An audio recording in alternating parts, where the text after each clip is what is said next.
coup, on va passer du coup au match qui a eu lieu cette nuit entre Nuggets et Lakers. Une nouvelle victoire des Nuggets, une nouvelle déception des Lakers, encore une fois. 108-119 au Staples Center. Et non, je ne dirais pas la Crypto Arena parce que c'est un nom de merde.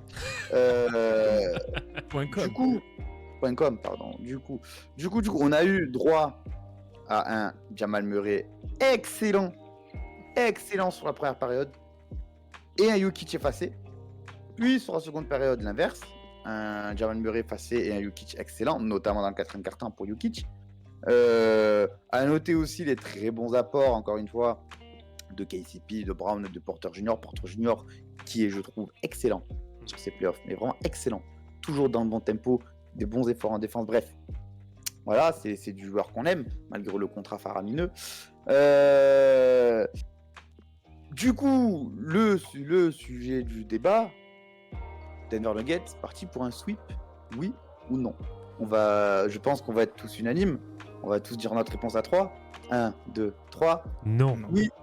Quoi? Ah Il est pas le sort. Ah Sérieux? Bah oui, moi du coup aussi. Ah non, moi je pense pas. Je Non, pense Ah, que... Ah, pour le sweep, pardon. Pour le sweep. Ah, pour le sweep. Ah, le sweep, non. Non, le sweep, non. Non. Non, parce non, que... l'élimination, oui, mais pas le sweep. Non, je pense pas qu'il y aura de sweep parce que... À mon avis, les Lakers vont avoir un peu le match d'orgueil et comme par hasard, ça va être le match 4 au bord de l'élimination, ils vont tout rentrer. Et bon, voilà, ça ira pas très loin derrière, mais je pense que ça va être le match un peu à l'orgueil qui va se faire au match 4, histoire d'en remporter un quand même au Staples Center et non pas la Crypto.com Arena. Mais je pense que voilà, ça va être le match où ils vont un peu, ils vont un peu survoler le match. Pourquoi pas même peut-être un blowout, hein, on peut s'y attendre. Mais après le match 5 à Denver, moi j'y crois moyen. Alors, d'abord, je dis bonjour à Javadi. Bonjour Javadi, on va Bonjour. merci. Bonjour, j'avais dit. Jean Mur, LeBron va pas accepter de se faire sweep. Jean Mur, je vais t'insulter. Je le dis, Jean Mur, je vais t'insulter. Parce que si LeBron ne voulait pas accepter de se faire sweep, ils auraient déjà gagné un match. Sachant déjà. que là, la stat officielle est à 0 sur 149. 140. 0 sur 149. Mais bref, puisque Jean Mur me coupe l'herbe sous le pied, lui aussi, ce connard, on va rentrer les pieds dans le plat. Est-ce que LeBron est décevant sur cette série? Et j'ai envie de dire sur les playoffs. On va rester que sur la série. On va rester que sur la série parce qu'après le débat il peut durer trop de temps. Est-ce que LeBron est décevant sur cette série malgré le fait qu'il soit blessé, malgré le fait qu'il soit vieillot, tout ça, avec tout le background qu'on connaît à Monsieur James? Est-ce que LeBron est décevant, oui ou non? Quentin? Bah oui. Pourquoi? Bah parce que t'attends plus de LeBron James. T'attends plus du meilleur joueur de l'histoire. Là, c'est pas au niveau de ce qu'il nous a montré pendant toute sa carrière. Alors comme t'as dit, ok il est vieux, ok il est blessé, mais prendre des shoots de merde, c'est pas une excuse, tu vois. Vlad, toi qui as un peu de l'ADN de LeBron en toi, je ne dirais pas de quelle façon, que penses-tu de la série de LeBron James? Du coup, alors qu'est-ce que je pense de la série de LeBron James ou est-ce que je réponds à la question est-ce qu'il déçoit? Bah tu peux faire les deux en un. Allez, je vais faire les deux en un. Non, pour moi en effet, je pense que c'est surtout que le pépère commence à être cramé. C'est juste, en fait, c'est pas plus loin que ça. C'est qu'il est cramé. Il a une cheville, je pense quand même en moins. Je pense qu'il force énormément dessus pour pas décevoir, on va dire un peu la fanbase. Oui, il déçoit quand même légèrement parce qu'on est tellement habitué à un niveau d'excellence de LeBron James que de sa part que oui, on peut être que déçu, même si on va dire numériquement ça va, on va dire quand même ça va. Mais par contre, là je vous rejoins en effet sur tout ce qui est sélection de shoot, etc. Et c'est je pense là où Denver fait très bien le taf, c'est que la sélection de tir depuis le début de la série de LeBron est juste catastrophique. Donc, Parce que on peut même extendre depuis le début des playoffs. ouais. Oui. Oui, Il y a Zig crème Zikraim, excuse-moi, peut-être que je prononce mal. Il me semble que ça, parfois, je le vois en plus sur le chat. Oui, Fan des première fois. Lakers, et je peux vous dire, voilà, fan des Lakers, et je peux vous dire que les Nuggets sont juste trop forts pour moi. Ils vont aller au titre. LeBron décevant, donc tu ne peux pas gagner la série. Mhm. Trop On va en fort. venir sur les Nuggets. Ouais. Parce que moi j'ai un avis aussi sur eux. On va quand même rester sur LeBron et après partir un peu aussi sur autre chose côté les Lakers. On va terminer avec eux. Loris. Ok, du coup, Bah, sélection de tir douteuse de LeBron, etc. Est-ce que LeBron peut mieux faire ou il se dit il faut que je rentre des tirs, donc pour rentrer des tirs, il faut que je tente des tirs. Ça, après, c'est un peu l'adage du scoreur, tu vois. Tu rates que les tirs que tu prends pas. Donc, bon, ça, c'est un peu. Ça peut s'entendre. Mais même quand il y a des bons tirs, parce qu'il y en a quand même, des bons tirs verts, il les met pas. Donc, effectivement, ça limite pas mal de choses. Étant donné qu'on sait que s'il commence à mettre des tirs, bah, les mecs sortent. Et après, en playmaking, c'est plus qu'élite. Donc là, c'est vrai que déjà, tu te tires 2 balles dans le pied, tu mets pas les shoots et du coup, tu t'empêches des séquences de playmaking. Donc ça casse les couilles forcément pour les Lakers. Ouais, bah, je pense que Vlad a raison, il accuse un peu le coup. Physiquement, on sait que sa cheville, c'était un peu compliqué. Après, je pense qu'on saura jamais trop le vrai du faux sur comment il est au niveau de la cheville, ou du moins pas dans les médias. Puis même, hein, je pense que, je veux pas dire qu'il y a une fracture mentale parce que ce serait vraiment trop méchant. Et puis, vu le champion que c'est un peu, c'est vraiment faire injure à l'historique. Mais tu le vois dans les tirs, putain, merde. Il y a des contacts, des fois ça va se plaindre aux arbitres, mais c'est trop insistant, tu vois. Vas-y, passe à autre chose, retourne derrière et essaie d'emmener les gars avec toi. T'as une action, je sais plus si c'est ce match de Sony ou celui d'avant. Il veut tenter, tu sais, son signature, là, le windmill. Ouais. C'est le match d'avant. Elle match a- d'avant. Ouais, Elle bon, a la pas Wistrat. la glisse. Tu vois, ça c'est con, C'est mais pas à c'est faire. Pas à faire. C'est con, déjà. mais c'est alors, symbolique. Alors ça déjà, c'est vrai que c'est pour moi, c'est pas à faire. Après bon, c'est LeBron James, il a fait tellement de fois que voilà. Mais Ouais. putain, c'est tellement, ça c'est con, c'est une action de merde, mais on la voit gros comme une maison. Si les mecs sont sweep, ils vont ressortir cette image en noir et blanc avec des montages dramatiques d'experts qui lui crachent à la gueule, tu vois. C'est tellement gros et du coup c'est con, mais ça va être l'illustration des playoffs assez décevants de LeBron. On parle de playoffs décevants de LeBron, oui. Moi, j'ai envie de parler d'une série qui, clairement, me fait extrêmement plaisir de la part d'un joueur. Malgré que j'ai vu un connard dans les commentaires dire qu'il est nul. Je sais pas, j'ai trop trouvé petit connard. Je sais pas qui c'est qui a dit ça. Mais j'ai trouvé. Les modos, bannez-le. Faut le shadow ban. Ah. C'est Yaz. Yaz. Toujours Yaz. toi. Alors Yaz. attends, il est où son commentaire? Je vais le Yaz. ban. Yaz, et je cite Yaz, et AG, c'est normal d'être invisible comme ça, ou c'est que quand c'est un bid, on en parle. Alors, Yaz, déjà, tu vas encore Toi, décidément, les bans temporaires, tu te les collectionnes, gros connard. Hein. Donc, non, et toi, lui, on va le banner encore. AG fait une série excellente. Excellente contre eux. Il a vraiment, pour moi, rien à se reprocher. Allez, peut-être qu'il pourrait être un petit peu plus adroit sur les lancers francs, où il en rate quand même bon, il est à 6 sur 8 hier, mais bon, sur les playoffs, j'ai l'impression quand même qu'il en rate quand même pas mal. AD, lui, il a pas grand chose à se reprocher. Est-ce que lui, je l'ai senti quand même en fin de match, dans le regard, dans l'attitude, quand même assez abattu, en mode on peut rien faire de plus. Est-ce que c'est aussi l'impression que vous avez par rapport à ces Lakers? Ils ne peuvent rien faire de plus. Je suis pas d'accord, moi. Pour moi, ils peuvent largement mieux faire. Parce que là, le match, en fait, et pareil, je sais plus qui disait dans le chat que Denver était trop fort. Non, Denver n'est pas trop fort. Sur cette série, Non. Sur cette série, Denver est assez décevant pour ma part dans le jeu. Quand tu compares à la série contre les Suns, par exemple, c'est le jour et la nuit. Parce que si Denver était trop fort, normalement, ils mettent 25 pions à tous les matchs. Aux Lakers, en plus, vu la maladresse qu'ils ont sur les 3 matchs. Là, on parle d'une série pour les Lakers, là, c'est les Lakers qui sont plus en train de se saborder qu'autre chose. Hein. Ils sont en train de rater les matchs sur des détails. Les matchs se jouent sur des courts écarts. D'ailleurs, c'était toi, je crois, Enzo, tu le disais sur Twitter. D'ailleurs, il y a Rafik qui s'est foutu ta gueule et je vais aussi le remettre un peu à sa place, lui. Oui, en effet, les Lakers auraient pu remporter les 3 premiers matchs. Complètement. Et c'est juste que Denver exécute excellemment. On a un Murray qui est très bon. Bah voilà, c'est comme ça. Et le problème des Lakers, c'est qu'ils se sont trop concentrés sur Jokic, de vouloir trop le contenir. Lui, il fait sa série, et en plus, il fait toujours de bonnes stats et de bons chiffres à côté. Mais par contre, bah, ça laisse les espaces pour tous les shooters. Et moi, je l'avais dit dès le début, se séparer de Kentavious Caldwell-Pope, c'était une erreur. Parce qu'il est très bon sur cette série.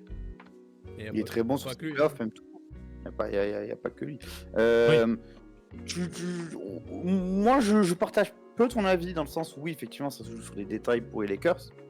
Mais j'ai toujours l'impression que Denver arrivera à faire le plus nécessaire pour quand même rester devant, peu importe ce que font les Lakers. Mais moi, c'est ce que j'ai envie de dire aussi. Au final, c'est une série où l'équipe qui joue le mieux au basket gagne, tout simplement. Et sûr. au final, les Lakers, tu peux faire ce que tu veux, mais si tu ne shootes pas à 55, 45, 90 au général, tu peux pas gagner. Parce que après, les Lakers, on va remettre les trucs dans le contexte. On démarrait avec 2-10 leur saison régulière. Oui. À la deadline, était 12e, 13e, même tête de tête. Être en finale de conf, c'est déjà une très bonne saison pour les Lakers. Si tu dis, Un exploit. si tu dis aux fans en début de saison, je dis les gars, maintenant à 2-10, vous signez pour une finale de conf, même si vous faites sweep Bah, par bien Denver. sûr, mais tous les jours. Donne-moi le papier et Castillo. Je te donne Et même de là- l'argent. Et là, et là, moi, il il y a un truc qui me chagrine un peu, c'est que je sais pas pourquoi, au lieu de juste simplement dire sur le terrain on a raté des détails et les deux gars sont trop forts, t'as énormément de fans des Lakers qui sont là, Darvin Ham fait des très bons playoffs. Darvin Ham, Oui. de Darvin playoff, très Ham. correct. Darvin Ham fait avec ce qu'il a, j'ai envie de dire. Donc oui, moi non plus je suis vraiment pas fan de la three guard line-up, mais au bout d'un moment, quand dans ta rotation, t'as des gars d'autres, t'es obligé de mettre ceux qui sont un peu capables de jouer. Donc Darvin Ham fait des erreurs d'un coach rookie, ça c'est sûr.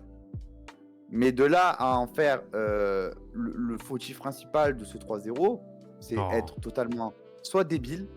Si tu dis ça, c'est que soit tu ne connais pas le basket, tu ne sais pas analyser du basket, et ça, je pense qu'il y en a énormément. La fanbase des Lakers est une fanbase immense. Donc forcément, plus t'as une fanbase immense, plus t'as des cassos dedans, et forcément ils se voient plus. Soit c'est juste ne pas vouloir taper sur les bons joueurs, et taper sur les bons joueurs, ça veut dire taper sur LeBron, taper sur ci, taper sur ça, et comme LeBron, on le sait, c'est un gourou, les gens préfèrent taper sur Ham que sur LeBron. Donc Darvin, attends, alors Mercurochrome, putain, mais qu'est-ce que vous avez, sérieux? Darvin Ham, certes, a fait des choix de merde, ouais, mais au vu de l'effectif, il fait des bonnes séries éliminatoires. Ah oui, c'est exactement ça. C'est ça. Mais du coup, côté Denver, tu gères ta série, tu gères tes matchs, tu ne forces pas tant que ça, donc tu ne te crames pas. Tu vas sûrement sweep ta série, donc tu vas arriver super frais pour les finals, sachant que Miami, ça fait une quinzaine de matchs qu'ils donnent à fond tous les jours. Pardon. Est-ce que, finalement, Denver n'est pas juste trop fort? je trouve un peu quand même. Un peu. Alors, Ils ont des espèces de coups de chaud par contre. Tu vois, Miami ils en ont aussi. Je trouve que c'est beaucoup plus impressionnant chez Denver. Alors après peut-être qu'on a dit il y a des ajustements qui sont un peu compliqués, notamment sur la défense sur Jamal Murray. De toute façon, je crois que c'était Sam qui avait dit la défense extérieure, notamment côté Lakers, c'est la clé de la série. Bien vu BG, j'ai envie de te dire. Comme quoi, j'ai fait de bons recrutements. Effectivement, ouais, je dois le dire. Et du coup, tu le vois qu'il y a un manque. Mais tu vois, à un moment donné, tu vois, dans la série, quand ils reviennent, les Lakers, encore coup de chaud, Jamal Murray, Aaron Gordon, les espèces d'extra passes, les petites passes, les bouncy passes, machin. MPJ, on l'a dit. Voilà, on peut plus trop rigoler de sa défense parce que, c'est pas élite, mais c'est très il défend. Il fait des putains d'efforts. Et en plus, comme il est grand, parce qu'on oublie de dire qu'il est grand pour un poste 3, il prend des rebonds, il casse les couilles sur des passes, il casse les couilles sur des rotations, il casse les couilles sur plein de trucs. Franchement, c'est une super bonne surprise. Il y a beaucoup de choses qui cliquent. Tu sais, des fois, en playoff, c'est ça aussi. C'est qu'est-ce qui va cliquer. Tu sais, c'est les Lego, on a les bonnes pièces d'entrée, on arrive à tout faire emboîter. Là, c'est la même chose. T'as Jokic, s'il a pas envie de mettre les paniers, balai qui fait 15 passes. Jamal Murray, il a 2 sur 4 d'un coup, bim. Quand il faut, il va t'en mettre 3 d'affilée. C'est là où il fallait. Aaron Gordon, il est en train de défendre sur tout le monde. C'est une masterclass défensive qu'il est en train de faire aussi. Et c'est pour ça que je l'ai mis dans les joueurs à sucre et je suis très content. C'est toujours une Un petit bisou des Magic Legends, tu vois. et même, tu vois, les KCP, Bruce Brown, putain, Bruce Brown, incroyable aussi. Ouais. Il y a pas mal de choses, tu vois, tu te dis, quand c'est pas un, bah c'est l'autre, quand c'est pas l'autre, c'est un tel, quand c'est pas un tel, c'est un tel, putain, c'est relou, tu vois. Et même s'il manque du personnel du côté des Lakers, putain, tu te dis que le problème, il est presque insoluble. MPJ qui fait son carry high à la passe cette nuit avec 6 passes décisives. Pour un joueur aussi solide que celui qu'on l'a souvent comparé à Carmelo. Et Carmelo n'est pas connu pour faire des passes. Je prends le commentaire de Ludvin91. Elle a eu la pseudo masterclass de Pelinka. Alors toi, mon petit connard. non, faut Toi, pas mon petit arrêter. connard, la trade deadline, tu peux la qualifier de masterclass. faut vu qu'on arrêter. fait- Attends. Il continue en plus. Ouvrez le dossier Vanderbilt, le joueur le plus surcoté de la NBA. Vanderbilt, le gars qui sort de 4 équipes G-League. Surcoté? Non, d'accord. Alors, attends. Ludin, je sais pas d'où tu viens. Peut-être tu viens du Live First Team, mais tu vas vite y retourner, je te le dis. Oh, c'est pas gentil. Non, attention. En plus Ludvin nous follow quand même depuis pas mal de temps. Ah, on peut rigoler, oh là là, Ludvin. Non, mais par contre, pour répondre à ça, non, faut arrêter le bashing. Là, pour le coup, le bashing gratuit de Pelinka. Pelinka, attends, on se rend compte quand même de la physionomie de la saison des Lakers. Les gars, ils étaient à 2-10, ils étaient dans les tréfonds de la conférence Ouest. Et il a fallu justement le fameux trade à la fois pour Russell Westbrook, plus les éléments qui sont apportés.